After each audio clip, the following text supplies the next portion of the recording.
Olá pessoal, sejam muito bem-vindos. É um prazer estar aqui com vocês novamente. Estar aqui mostra a capacidade que vocês têm em desempenhar um papel de extrema importância na área de elétrica em nossa sociedade. Meu nome é Billy Antunes Santos, sou graduado em Engenharia Elétrica e pós-graduado em Engenharia de Segurança no Trabalho. Tenho experiência empresarial em atividades relacionadas em instalações elétricas comerciais, residenciais, sistemas elétricos de potência de média e baixa tensão e trabalhei com vocês junto na disciplina de sistemas eletroeletrônicos. Para que consigamos dinamizar os nossos estudos, é muito importante que, além de assistirem às videoaulas, vocês reflitam sobre as questões que forem levantadas, discutam com os colegas, interajam nos fóruns e realizem as atividades que forem recomendadas. Pessoal, só assim será possível aproveitar ao máximo o que o curso tem a oferecer. Serão apresentadas 4 videoaulas, onde faremos a abordagem dos pontos mais importantes do caderno didático e dos materiais complementares. Nesta primeira videoaula, começaremos entendendo sobre a definição da eletrônica de potência. Eletrônica de potência. Definição. A eletrônica de potência trata das aplicações de dispositivos semicondutores de potência, como tiristores e transistores, na conversão e no controle de energia elétrica em níveis altos de potência aplicados à indústria. Essa conversão é normalmente de alternada para contínua ou vice-versa, enquanto os parâmetros controlados são tensão, corrente e frequência. Portanto, a eletrônica de potência pode ser considerada uma tecnologia interdisciplinar que envolve 3 campos básicos: a potência, a eletrônica e o controle. Falaremos agora um pouco de chaves semicondutoras de potência. As chaves semicondutoras de potência são os elementos mais importantes em circuitos de eletrônica de potência. Os principais tipos de dispositivos semicondutores usados como chaves em circuitos de eletrônica de potência são diodos, transistores bipolares de junção ou BJTs, transistores de efeito de campo metal óxido semicondutor, que são os MOSFETs, transistores bipolares de porta isolado, os IGBTs, os retificadores controlados de silício, SCRs, e os triacs. Tipos de circuitos de eletrônica de potência. Os circuitos de eletrônica de potência, ou conversores, como são usualmente chamados, podem ser divididos nas seguintes categorias: retificadores não controlados AC para DC, que converte uma tensão monofásica ou trifásica em uma tensão DC e são usados dispositivos como elementos de retificação. Retificadores controlados AC para DC converte uma tensão monofásica ou trifásica em uma tensão variável e são usados SCRs como elementos de retificação. Choppers DC, DC para DC, converte uma tensão DC fixa em tensões DC variáveis. Inversores DC para AC, converte uma tensão DC fixa em uma tensão monofásica ou trifásica alternada, fixa ou variável, e com frequências também fixas ou variáveis. Os conversores cíclicos de alternada para alternada convertem uma tensão e frequência alternada fixa em uma tensão e frequência alternada variável. Já as chaves estáticas, que é de alternada para ou contínua, o dispositivo de potência SCR ou triac pode ser operado como uma chave alternada ou contínua, substituindo dessa maneira as chaves mecânicas e eletromagnéticas tradicionais. Aplicações da eletrônica de potência. A transferência de potência elétrica de uma fonte para uma carga pode ser controlada pela variação da tensão de alimentação, com o uso de um transformador variável ou pela inserção de um regulador, como uma chave. Os dispositivos semicondutores utilizados como chaves têm a vantagem do porte pequeno, do custo baixo, da eficiência e da utilização para o controle automático de potência. A aplicação de dispositivos semicondutores em sistemas elétricos de potência vem crescendo incessantemente. Os dispositivos como diodo de potência, transistor de potência, SCR, triac, IGBT e outros são usados como elementos de chaveamento e controle de fornecimento de energia de máquinas e motores elétricos. Dentre as aplicações cotidianas mais comuns, se destaca o controle microprocessado de potência. Aqui podemos ver um esquema de como funciona o controle microprocessado de potência e também mostrar que os equipamentos de informática tais como a fonte de alimentação chaveada do PC, o estabilizador, o Uno Break, etc., utilizam como elementos principais dispositivos semicondutores, chaveadores tais como os MOSFETs, IGBTs, TJBs e etc. Os dispositivos de potência, características e seu funcionamento, podemos começar um pouco sobre os diodos de potência. O material ativo mais comum para a construção do diodo é o silício, um material semicondutor, ou seja, classificado entre o isolante e o condutor, cuja resistência decresce com o aumento da temperatura. O silício é um elemento do grupo 4 da tabela periódica e tem 4 elétrons na última órbita em sua estrutura atômica. Se ele for acrescido um elemento pentavalente com 5 elétrons na última órbita, haverá um elétron livre na estrutura do cristal. O elétron livre possibilita um grande aumento na condução, e como o elétron é uma carga negativa, esse material é conhecido como semicondutor tipo N.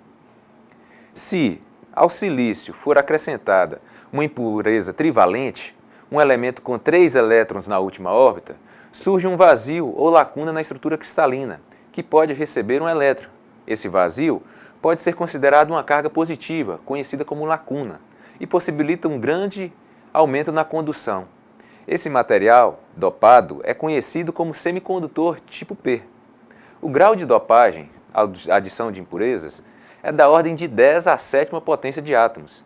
Em semicondutores tipo N, a maioria dos portadores de corrente é de elétrons e a minoria é de lacunas. O contrário aplica-se ao semicondutor tipo P. Dependendo da dopagem, a condutividade do semicondutor tipo N é aumentada muito se comparada ao silício puro.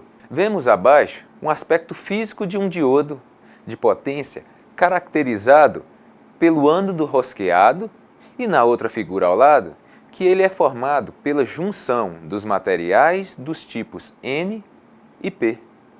Dessa forma, só há passagem de corrente elétrica quando for imposto um potencial maior do lado P do que do lado N, devido a uma barreira de potencial formada nessa junção.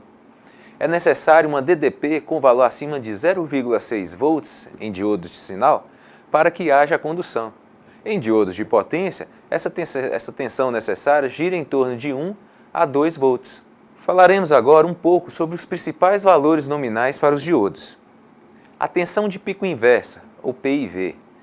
O valor nominal de tensão de pico inversa é a tensão inversa máxima que pode ser ligada nos terminais do diodo sem ruptura. Se for excedido a PIV nominal, o diodo começa a conduzir na direção inversa e pode ser danificado no mesmo instante. Os valores nominais da PIV são de dezenas a milhares de volts, dependendo do tipo do diodo. Os valores nominais da PIV são também chamados de tensão de pico reversa ou tensão de ruptura. A corrente direta média máxima. A corrente direta média máxima é a corrente máxima que um diodo pode aguentar com segurança quando estiver diretamente polarizado. Os diodos de potência são disponíveis com valores nominais que vão desde alguns poucos a centenas de amperes. Ainda sobre os valores nominais dos diodos, iremos tratar um destaque ao TTR, conforme posso ver no próximo slide. O que é o TTR? É o tempo de recuperação reverso. O tempo de recuperação reverso de um diodo é bastante significativo em aplicações de chaveamento em alta velocidade. Um diodo real não passa em um único instante do estado de condução para o estado de não condução. Nesse momento, uma corrente inversa flui por breve período e o diodo não desliga até que a corrente inversa caia a zero. O intervalo durante o qual a corrente inversa flui é denominado de tempo de recuperação reverso.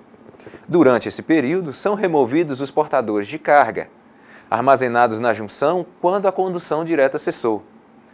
Os diodos são classificados como de recuperação rápida e lenta com base nos tempos de recuperação. Esses tempos vão da faixa de microsegundos nos diodos de junção PN a várias centenas de nanosegundos em diodos de recuperação rápida, como Schottky. Os diodos de recuperação rápida são utilizados em aplicações de alta frequência, tais como os inversores, choppers e no-breaks. A figura abaixo mostra um caso onde o diodo conduzia uma corrente direta IF e que, depois de desligado, existe um tempo em que a corrente flui no sentido inverso, IRR. Temperatura máxima de junção. ou TJ-max. Este parâmetro define a temperatura máxima que o diodo pode suportar, na junção, sem apresentar defeito. As temperaturas nominais de diodos de silício estão normalmente na faixa de menos 40 graus centígrados até mais 200 graus centígrados. A operação em temperaturas mais baixas costuma resultar em um desempenho melhor. Os diodos são geralmente montados em dispositivos dissipadores de calor, para que haja melhora nas condições nominais de temperatura. Corrente máxima de surto, ou a IFSM. O valor nominal da corrente direta máxima de surto é a corrente máxima que o diodo pode suportar diretamente ou durante um transitório fortuito ou diante um defeito no circuito. Agora, vamos falar um pouco sobre transistores. O transistor bipolar de junção, ou TJB, é um transistor bipolar que um dispositivo de 3 camadas P e N, PNP ou NPN, cujos símbolos são mostrados abaixo. A figura seguinte mostra as correntes e tensões inerentes aos dois tipos de TJBs. Para o TJB trabalhar como chave eletrônica, é preciso polarizá-lo nas regiões de corte e saturação e como amplificador na região ativa. De modo geral, os TJB de potência seguem os mesmos parâmetros do transistor de sinal.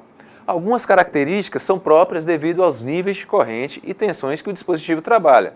Por exemplo, o ganho varia entre 15 e 100, a operação como chave variando entre os estados de corte e saturação, tensão e corrente máximas de coletor de 700 volts e 800 amperes respectivamente.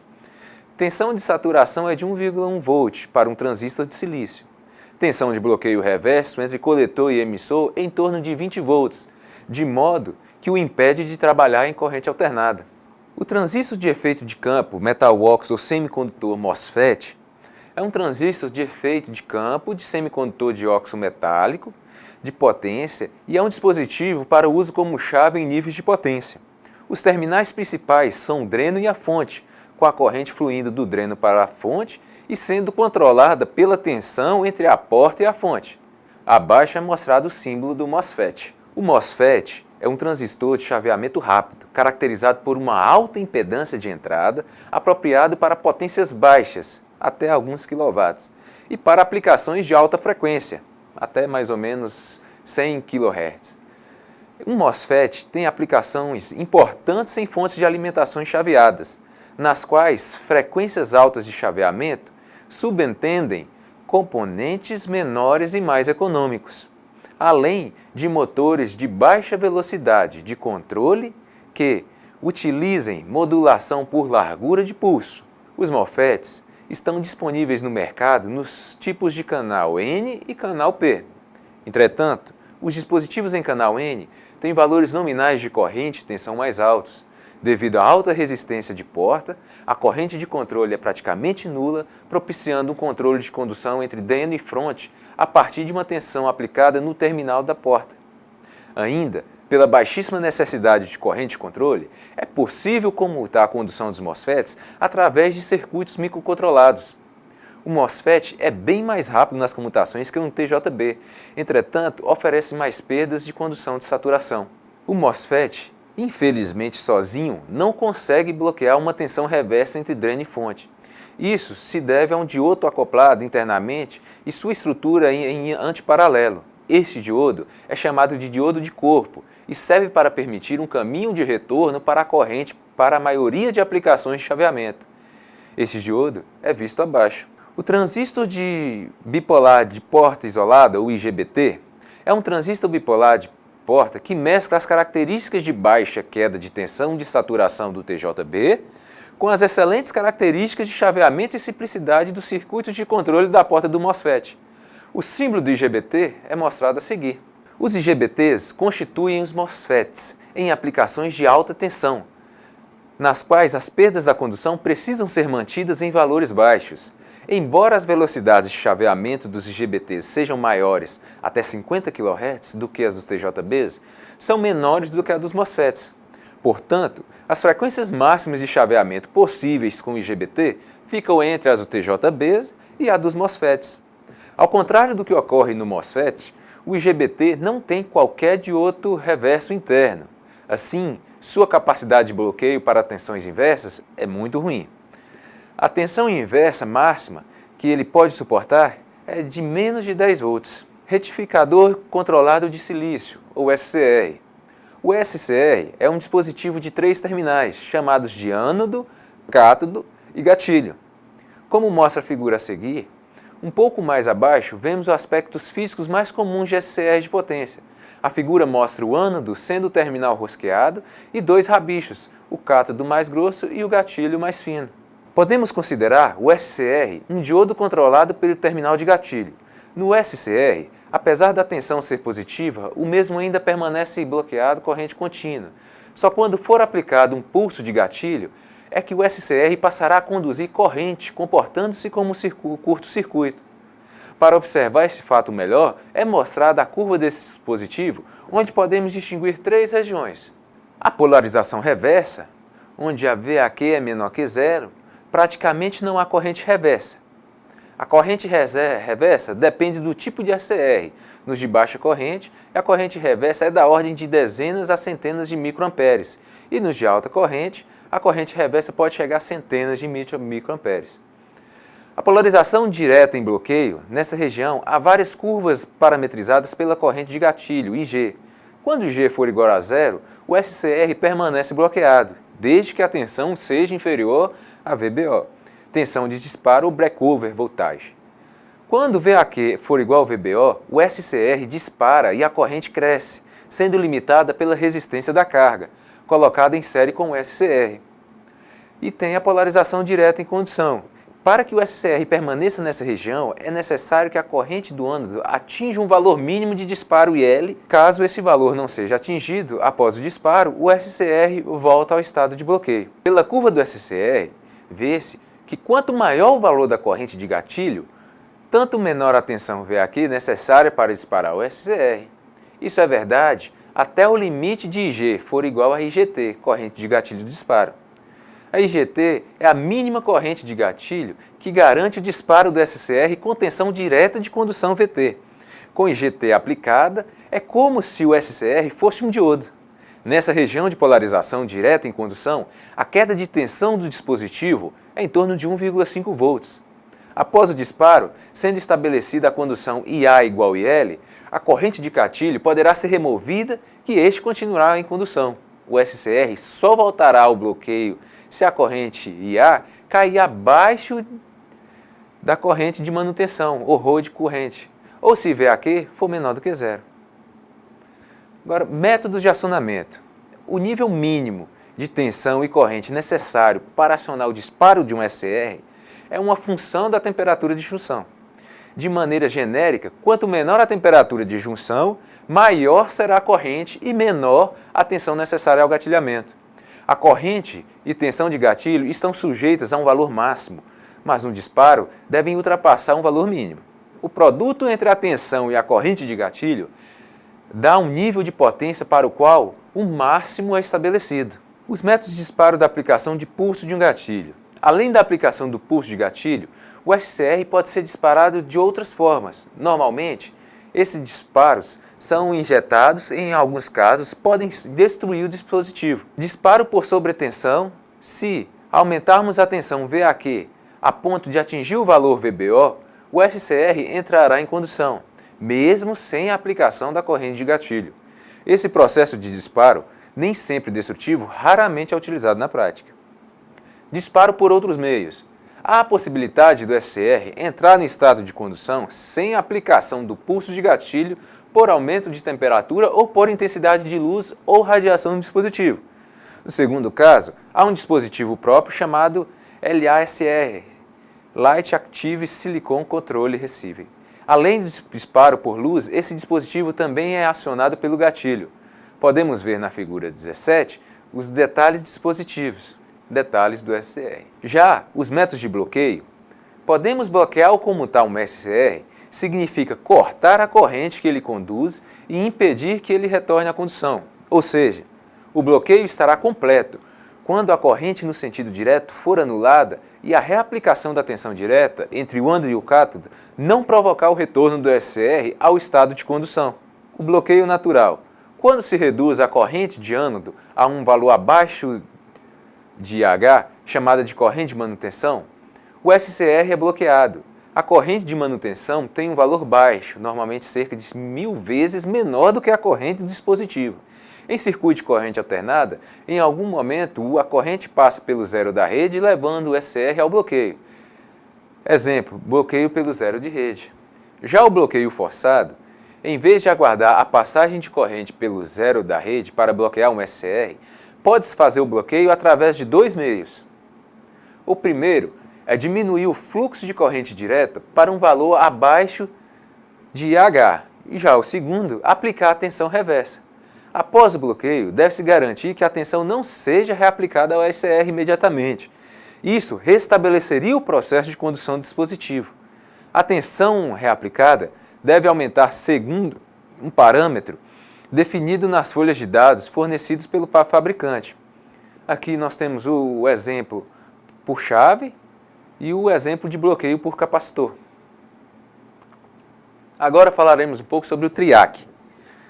Para se evitar a necessidade de utilização de dois SCRs em antiparalelo, foi desenvolvido o TRIAC, que é o TRI ou dispositivo de 3 terminais e o AC de corrente alternada. Formam o nome deste elemento, cuja principal característica é permitir o controle de passagem de corrente alternada. O símbolo do TRIAC é dado por. Podemos ver nessas figuras as características e os parâmetros. Sua curva característica é mostrada a seguir. Pela curva característica, pode-se observar que o TRIAC pode ser conduzido nos dois sentidos de polarização. As condições de disparo são análogas ao do SCR, podendo ser disparado com corrente de gatilho positiva ou negativa. Em condução, apresenta-se quase um curto-circuito com queda de tensão entre 1 e 2 volts. Os terminais são chamados de ânodo 1, A1 ou MT1, ânodo 2, A2 ou MT2 e gatilho G. O TRIAC pode ser disparado em qualquer polaridade de tensão e sentido de corrente. Dessa forma, ele opera nos 4 quadrantes, tornando-se o terminal A1 como referência. A sensibilidade ao disparo varia conforme o quadrante, em função das diferenças nos ganhos de amplificação, em cada caso. Normalmente, o primeiro quadrante é o de maior sensibilidade ao disparo e o quarto, o de menor. O TRIAC em corrente alternada. Os circuitos a seguir mostram como exemplo aplicações simples do TRIAC em corrente alternada, onde na primeira imagem o controle em onda completa com o TRIAC e na letra B o controle de potência numa carga. Pois bem, pessoal, nossa pretensão nessa disciplina é atuarmos para que vocês compreendam os conceitos fundamentais sobre a eletrônica de potência. E para isso, estou à disposição desde já. Finalizamos esta aula e quaisquer dúvidas podem entrar em contato. E até a próxima!